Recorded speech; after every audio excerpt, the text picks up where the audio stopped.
Hello guys, അപ്പോൾ നമുക്കൊരു കുഞ്ഞ് day in my life video ആണ്. ഇന്ന് നമ്മുടെ നാട്ടിലത്തെ പൂരമാണ് കേട്ടോ. അതായത് മുളയങ്കാവത്തെ പൂരം. മുളയങ്കാവത്തെ മാത്രമല്ല, തൂതപ്പൂരം ഒന്ന് തന്നെയാണ്. തൂതപ്പൂരം കഴിഞ്ഞ ഈ വർഷത്തെ പൂരം അവസാനിച്ചു എന്നാണ് പറയാം. ലാസ്റ്റ് പൂരമാണ് തൂതപ്പൂരം. അപ്പോൾ നമുക്കൊരു കുഞ്ഞ് ഡേ കണ്ടാലോ. തരൂ ടാറ്റാ.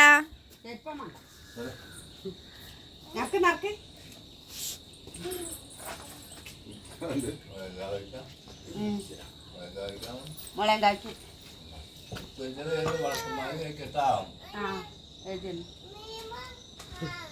ടാറ്റാ ഉണ്ണി നോക്കണം കൂടി ഇല്ല. അങ്ങനെ അവർ രാവിലെ അമ്പലത്തിൽ പോയി. മുളയങ്കാവത്തെ പൂരാണ് ഇന്ന്. അപ്പോൾ രാവിലെ തൊഴാൻ വേണ്ടി പോർക്കാണ് അമ്മയും അച്ഛനും കുട്ടിയും കൂടിയിട്ട്. പിന്നെ അവർ പോയപ്പോൾ ഞാനൊരു ചായയും പിന്നെ ഇഡ്ഡലിയും സാമ്പാറല്ല കേട്ടോ, ഇഡ്ഡലിയും ചട്നിയും കൂടി കഴിച്ചു. സാമ്പാർ ഉണ്ടായിരുന്നു ഇന്നലത്തെ, പിന്നെ അത് കഴിഞ്ഞു പോയി.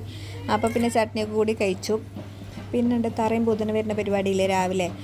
ഇതിങ്ങനെ രാവിലെ പോയിട്ട് അധികം ചുറ്റി വളഞ്ഞ് വൈകുന്നേരം ആയപ്പോഴേക്കാണ് നമ്മുടെ വീട്ടിലേക്കൊക്കെ വന്നിട്ടുള്ളത് കേട്ടോ.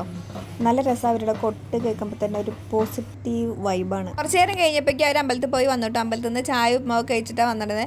കാളേനൊക്കെ കണ്ട വിശേഷം പറയാൻ എന്നോട്. ഇന്നലെ കാളവേലയ്ക്ക് നേരാവണ്ണം കാണാൻ പറ്റിയില്ല. അതുകൊണ്ട് അമ്മയച്ഛൻ രാവിലെ പോയപ്പോൾ അവർ കൊണ്ടുപോയതാണ്.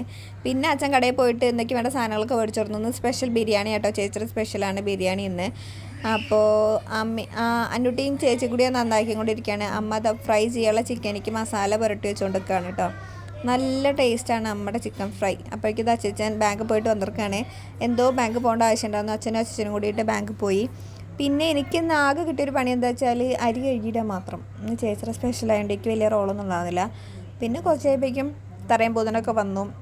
അടിപൊളിയായിട്ട് കളിച്ച് അവർ പോയി. അടിപൊളിയായിരുന്നു. ഇത് ചേച്ചർ ചെറുതാണ് കേട്ടോ. ഇവൾക്ക് പിന്നെ ആരും പ്രത്യേകിച്ച് കളിക്കാൻ വേണമെന്നൊന്നുമില്ല. വെറുതെ ഒറ്റയ്ക്ക് ഇരുന്ന് അങ്ങനെ കളിക്കും. ആരോടൊക്കെ അങ്ങനെ വർത്താനം പറഞ്ഞ പോലെയൊക്കെ കാട്ടും. നട്ടുച്ചയ്ക്ക് കളിക്കുന്നുണ്ടപ്പോൾ ഞാൻ വെയിലത്തുനിന്ന് കയറി പോകാൻ പറഞ്ഞതാണ്.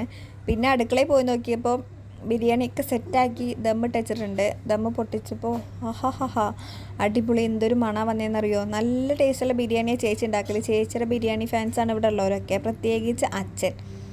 പിന്നെ ബിരിയാണി ഉണ്ട്. ചിക്കൻ അമ്മ ഫ്രൈ ചെയ്തുകൊണ്ട് നോക്കണോ. ചിക്കൻ കറി ഒരിടത്ത് ആയിരിക്കണു. ചിക്കൻ കറിയുടെ ഈ പ്ലേറ്റ് ഒന്ന് മാറ്റിയപ്പോൾ എൻ്റെ കൈക്ക് നൈസായിട്ട് ആവി പാറിയിട്ടൊന്ന് പൊള്ളി. ഇതിൻ്റെ ഇടയിൽ കൂടെ ഞാൻ ഇന്നലെ ഉണ്ടാക്കി വെച്ച റൈസ് എടുത്ത് തുറന്നു. മുകളിൽ വെച്ചിട്ട് ഏകദേശം സെറ്റായി വന്നിട്ടുണ്ട്. കുറച്ചും കൂടിയും കിട്ടണമെങ്കിൽ ഒന്നും കൂടി തണുപ്പ് പോകണം.